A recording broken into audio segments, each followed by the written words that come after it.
Carter whispered last-minute instructions to his little boy about being good for the next few minutes as his mystery date approached. The apology already rehearsed in his head for bringing a 6-year-old to his first date. A burden that revealed just how much this single father was missing in life.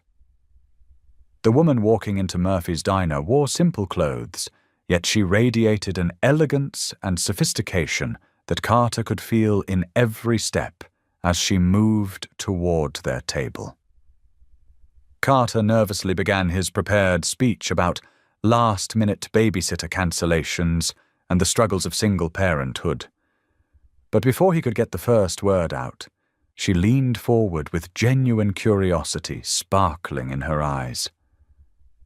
She smiled, and he felt his heart beat faster than it had in years. What she said next would change everything he thought he knew about second chances. Carter Brooks had been staring at his reflection in the cracked bathroom mirror for 10 minutes, adjusting his tie for the 5th time. The burgundy necktie was a thrift store find from last week, still carrying the faint scent of someone else's cologne, but it was the nicest thing he owned. His calloused hands trembled slightly as he smoothed down his hair, the same nervous energy that had kept him awake most of the night, coursing through his veins. 3 years. It had been 3 years since he'd sat across from a woman who wasn't his sister or his son's teacher. 3 years since he'd attempted anything resembling a romantic conversation. "Daddy, you look fancy." Theo's voice piped up from the doorway, his 6-year-old frame barely reaching Carter's waist. The boy held his worn, stuffed elephant in one arm and dragged his small backpack with the other, ready for what he thought was just another evening out with his father. Carter's stomach twisted with guilt as he knelt down to meet his son's bright blue eyes, the same eyes that had looked up at him with confusion the night his mother walked out the door with nothing but a suitcase and a list of reasons why their small apartment and smaller bank account weren't enough anymore. The babysitter had cancelled 2 hours ago. Mrs. Henderson from down the hall had come down with the flu, and every other option Carter could think of was either unavailable or too expensive for his construction worker's budget. He'd stared at his phone for 30 minutes, thumb hovering over Rachel's number, ready to cancel the blind date she'd set up with such enthusiasm. But something had stopped him. Maybe it was the way Theo had been drawing pictures of families with 2 parents lately. Or maybe it was the crushing loneliness that had become his constant companion since the divorce papers were signed. Either way, he'd made the decision that felt both desperate and hopeful at the same time. "Listen, buddy," Carter said, adjusting Theo's dinosaur t-shirt and brushing a strand of sandy hair from his forehead. "We're going to meet Aunt Rachel's friend tonight, and I need you to be on your very best behavior, okay? That means using your inside voice, keeping your crayons in your backpack unless someone asks to see them, and remembering your please and thank yous." Theo nodded solemnly, the way children do when they sense the weight of adult anxiety, even if they don't understand its source. Carter pulled his son into a tight hug, breathing in the scent of strawberry shampoo and childhood innocence, wondering if he was making a terrible mistake. The drive to Murphy's Diner took 15 minutes through the industrial part of town, past the construction sites where Carter spent his days pouring concrete and framing walls. The radio played quietly in the background, some country song about second chances and new beginnings, as if the universe was trying to tell him something. Theo chatted about his day at school, about the butterfly they'd found on the playground, and how his teacher had said it was probably looking for somewhere safe to land. The irony wasn't lost on Carter as he pulled into the parking lot of the diner, its neon sign flickering against the darkening sky like a beacon for the hopeful and the desperate. Murphy's Diner was the kind of place where dreams went to get caffeinated and heartbreak ordered apple pie. The vinyl booths were patched with duct tape. The coffee was strong enough to wake the dead, and the waitresses had been working there long enough to know everyone's story without asking. It was exactly the kind of place Carter could afford, which made him wonder what kind of woman Rachel had found who would agree to meet there. He'd asked for a description, but Rachel had been mysteriously vague, saying only that her name was Madison and that she was looking for something real. The phrase had echoed in his head all week, because if there was one thing Carter had in abundance, it was reality raw, unpolished, and often accompanied by the sticky fingers of a 6-year-old. As they walked through the glass doors, the familiar sounds of clinking silverware and muffled conversations washed over them. Carter had arrived 10 minutes early, a habit learned from years of construction work, where being late meant losing pay. He chose a booth in the corner, one that would give Theo room to spread out his coloring books while still allowing Carter a clear view of the entrance. His heart hammered against his ribs as he helped Theo settle into the cracked vinyl seat, the prepared speech about babysitter emergencies running through his mind like a broken record. He'd practiced it in the mirror, in the truck, and now sitting in the diner. But somehow none of those rehearsals had prepared him for the moment when she actually walked through the door. Madison Whitmore entered Murphy's diner like morning sunlight cutting through fog. She wore dark jeans and a simple cream-colored sweater, nothing that would seem out of place in the working-class establishment. But there was something in the way she carried herself that spoke of boardrooms and corner offices. Her auburn hair was pulled back in a casual ponytail, and she wore minimal makeup. Yet she possessed the kind of natural beauty that made Carter forget to breathe for a moment. What struck him most was the way she moved, confident but not arrogant, purposeful but unhurried, like someone who was exactly where they intended to be. Carter's mouth went dry as she scanned the diner, her green eyes eventually landing on their table. He started to rise, bumping his knee against the Formica surface and nearly knocking over Theo's cup of chocolate milk in the process. The apology was already forming on his lips, the carefully rehearsed explanation about single parenthood and unexpected circumstances, when she approached their table with a smile that seemed to light up the dim corner where they sat. "You must be Carter," she said, her voice warm and melodious, carrying just a hint of something he couldn't quite place. Maybe nervousness, maybe excitement, maybe both. "I am, and I'm so sorry about this." Carter began, the words tumbling out faster than he'd intended. "My babysitter got sick, and I tried to find someone else, but it's complicated when you're a single dad, and I know this isn't what you signed up for having dinner with a construction worker and his kid. And I completely understand if you want to leave, because this is probably not the kind of evening you had in mind." The words hung in the air between them, heavy with embarrassment and the crushing weight of a man who felt like he was always apologizing for not being enough. But instead of the polite smile and hurried exit he expected, Madison slid into the booth across from them, her attention immediately turning to Theo, who had stopped coloring to stare at the pretty lady with wide, curious eyes. "And who is this handsome young man?" she asked, her tone genuine and interested rather than the forced enthusiasm adults often used with children. Theo looked to his father for permission before answering, a habit Carter had encouraged after too many strangers had tried to use his son's friendliness against them in crowded places.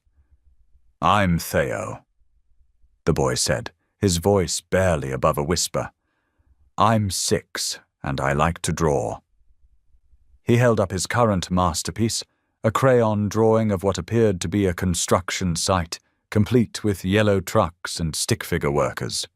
Madison studied the picture with the seriousness of an art critic examining a Picasso, nodding appreciatively at the details Theo had included. "This is incredible work. she said, and Carter could tell by the way his son's face lit up that she genuinely meant it. Are those your dad's trucks? Theo nodded enthusiastically, launching into an explanation of each vehicle and what they did at the job site, his earlier shyness evaporating under Madison's patient attention. Carter watched the interaction with a mixture of amazement and confusion. In his limited experience with dating since the divorce, women either ignored Theo entirely or made such a show of being good with kids that it felt artificial and uncomfortable. Madison did neither. She listened to Theo's rambling explanation of construction equipment with the same focus she might give to an important business presentation, asking questions that showed she was genuinely engaged rather than just being polite. When Theo showed her his stuffed elephant, explaining that it helped him sleep when he had bad dreams, she didn't laugh or dismiss it as childish nonsense. Instead, she asked the elephant's name and whether it had any special powers, treating the conversation with the gravity it deserved in a 6-year-old's world. His name is Dumbo like the movie, but I call him D, Theo explained, holding up the well-worn grey elephant that had been his constant companion since he was 2. He's magic because he makes the scary thoughts go away when Daddy has to work late and I have to stay with Mrs. Henderson.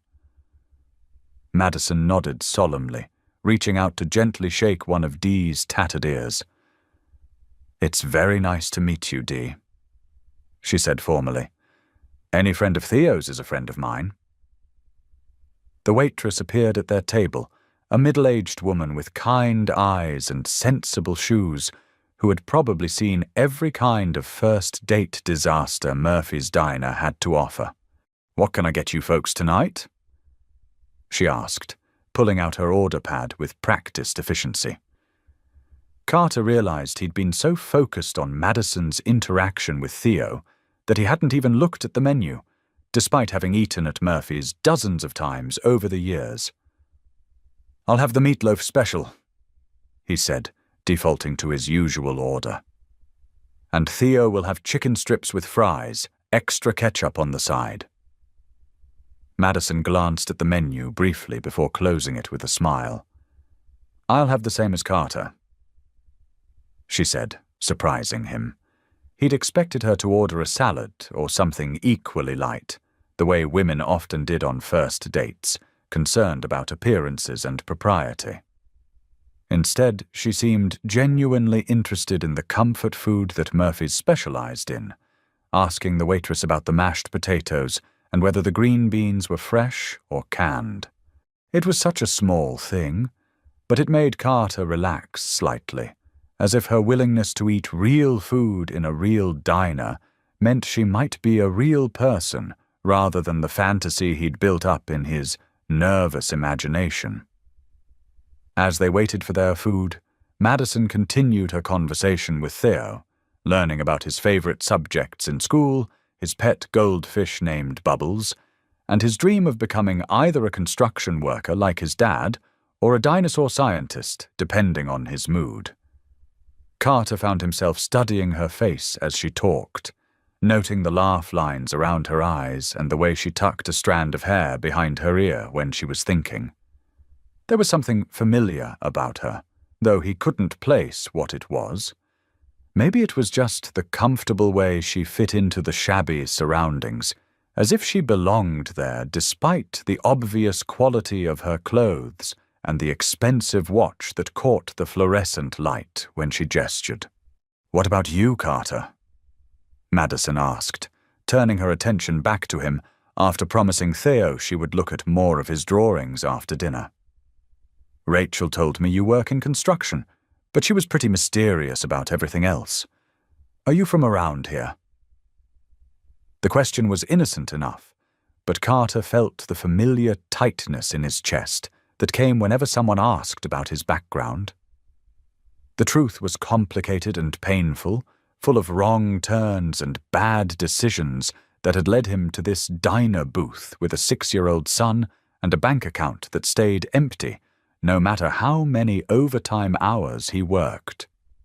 born and raised about 20 minutes from here," he said, keeping his answer simple. "Started working construction right out of high school, been doing it ever since. It's honest work, even if it doesn't pay much." He stopped himself before he could add more self-deprecating comments about his limitations and failures, the way he usually did when talking to new people. Something about Madison's attentive expression made him want to be better than his worst impulses, to present himself as more than just another blue-collar casualty of economic circumstances and bad choices. Madison nodded, her green eyes thoughtful. "There's something to be said for work that builds things," she replied. "The world needs people who can take raw materials and turn them into something useful, something that lasts. It's more honest than a lot of jobs out there." Her words surprised him with their sincerity, lacking the condescension he'd grown accustomed to from people who worked in offices and wore suits to their jobs. "What's the most interesting project you've worked on?" she asked, and Carter found himself describing the renovation of an old church they'd transformed into a community center, his hands moving as he explained the structural challenges they'd faced and the satisfaction of preserving something beautiful while making it functional for modern use. The food arrived as Carter was explaining how they'd reinforced the original beams without compromising the building's historic character, and he realized he'd been talking for several minutes without his usual self-consciousness about boring people with the details of his work. Madison had listened with genuine interest, asking intelligent questions that showed she understood more about construction than most people he met. When the waitress set down their plates, steaming with comfort food and generous portions, Madison thanked her by name, having read her name tag and treating her with the same courtesy she'd shown Carter and Theo. Dinner conversation flowed more easily than Carter had dared to hope. Madison asked about Theo's school, his favorite teachers, and his artwork with the kind of detailed interest that suggested she actually cared about the answers rather than just making polite conversation. She shared stories of her own childhood, growing up in a small town not unlike the one they were sitting in, though she was vague about the details of her current life. When Theo accidentally knocked over his milk, she helped clean it up without making him feel embarrassed, producing napkins from the dispenser and reassuring him that accidents happened to everyone. "My dad used to take me to places like this when I was your age," Madison told Theo as they waited for dessert. "We'd sit in a booth just like this one, and he'd let me order whatever I wanted. He said diners had the best pie in the world, and you know what? He was right." She glanced around Murphy's with what looked like genuine fondness, as if she were seeing it through the eyes of memory rather than the harsh, fluorescent reality of the present moment. Carter wondered about her father, about the childhood that had brought her to this diner booth across from a struggling single dad and his 6-year-old son. As the evening progressed, Carter found himself forgetting about his prepared apologies and rehearsed explanations. Madison had a way of making their unusual dinner arrangement feel natural, including Theo in the conversation, without making it feel like a job interview for the position of potential stepmother. She laughed at Theo's jokes, admired his drawings, and even helped him build a tower out of sugar packets while they waited for the check. More importantly, she seemed genuinely interested in Carter's thoughts and opinions, asking about his dreams and ambitions in a way that suggested she believed he might actually have some worth pursuing. "I used to want to be an architect," Carter found himself admitting as they shared a piece of apple pie that Theo had insisted they order. "Drew building plans in all my notebooks in high school, dreamed about designing houses that regular people could actually afford to live in." He paused, wondering why he was revealing something he'd kept buried for years. "Life got complicated after graduation, and I needed steady work more than I needed dreams. But sometimes, when I'm working on a renovation or helping design a new structure, I remember what it felt like to believe I could create something from nothing." Madison's expression grew thoughtful, and for a moment something flickered across her face that Carter couldn't quite identify. "It's never too late to go back to your dreams," she said softly. "Sometimes they just take a different path than we originally planned." There was something in her voice that suggested she might be speaking from experience, but before Carter could ask what she meant, Theo had finished his ice cream and was tugging on his father's sleeve, asking if they could show Madison the playground behind the diner. The three of them walked outside into the cool evening air, Theo running ahead to the small playground that Murphy's maintained for families with children. Carter and Madison followed more slowly, their conversation continuing in the comfortable rhythm they'd established over dinner. She asked about his plans for Theo's education, his thoughts on single parenting, and his hopes for the future. Questions that revealed a depth of genuine interest that made Carter's chest warm with something he'd almost forgotten existed.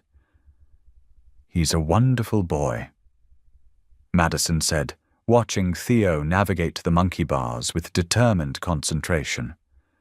"You're doing an amazing job with him." Carter felt his throat tighten with unexpected emotion, the simple validation meaning more than he could express. "Most days I feel like I'm failing him," he admitted, the honesty surprising him.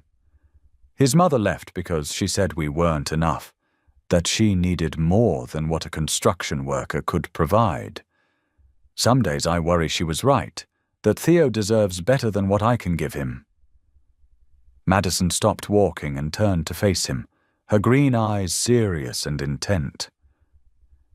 "Carter Brooks," she said, and something in the way she said his full name made him pay attention. "That little boy adores you. I've been watching him all evening, and every time you speak, he looks at you like you hung the moon. He's polite, kind, creative, and confident. Those don't happen by accident. They happen because someone loves him enough to teach him how to be a good person." Her words hit him with unexpected force, and Carter found himself blinking back tears he didn't know had been building. They stood in comfortable silence for a moment, watching Theo conquer the slide with the determined joy that only children possessed. The parking lot was nearly empty now, the dinner crowd having given way to the late-night coffee drinkers and insomniacs who kept Murphy's in business after dark. Carter realized he didn't want the evening to end, didn't want to return to his small apartment where the only conversation would be Theo's bedtime stories and his own thoughts. For the first time in 3 years, he felt like he might have found someone who saw him as more than just a paycheck or a mistake waiting to happen. "I should probably get him home," Carter said reluctantly, checking his watch and realizing it was already past Theo's usual bedtime. "School tomorrow, and he gets cranky when he doesn't get enough sleep." Madison nodded understandingly, but Carter thought he saw a flicker of disappointment cross her face that matched his own feelings about ending the evening. As they walked back towards the diner's entrance, Carter found himself searching for the courage to ask if he could see her again, to suggest another dinner or maybe a movie, something that would give him reason to hope this wasn't just a one-time kindness from a woman taking pity on a struggling single father. "Madison," he began, then stopped, the words catching in his throat. She turned to look at him, her expression patient and encouraging, and suddenly Carter felt like maybe, just maybe, he deserved something good in his life. "I know this wasn't exactly a traditional first date, and I'm probably not what you were expecting when Rachel set this up, but I had a really wonderful time tonight. Would you maybe be interested in doing this again sometime? Without the emergency babysitting situation, I mean." Her smile was radiant in the diner's neon glow, transforming her face from merely beautiful to something that made Carter's heart skip several beats. "I would love that," she said simply, and the sincerity in her voice made him believe she actually meant it. "But next time, let's plan on Theo coming along. I'd like to see more of his artwork, and I have a feeling he has more stories about dinosaurs and construction equipment that I need to hear."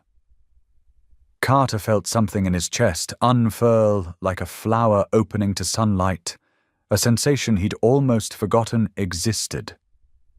As they said their goodbyes in the parking lot, Madison knelt down to Theo's level and solemnly shook hands with both him and his stuffed elephant. "It was very nice meeting you both," she told them. "I hope I get to see you again soon." Theo, emboldened by the evening's success, threw his arms around her neck in an impulsive hug that made Madison's eyes grow bright with unshed tears. She hugged him back gently, and over his small head, her eyes met Carter's with an expression that held promises he was afraid to fully believe. During the drive home, Theo chatted excitedly about the evening, declaring Madison the nicest lady ever, and asking if she could come to his school's art show next week. Carter found himself making non-committal answers, not wanting to raise his son's hopes too high, in case this magical evening turned out to be an anomaly, rather than the beginning of something real.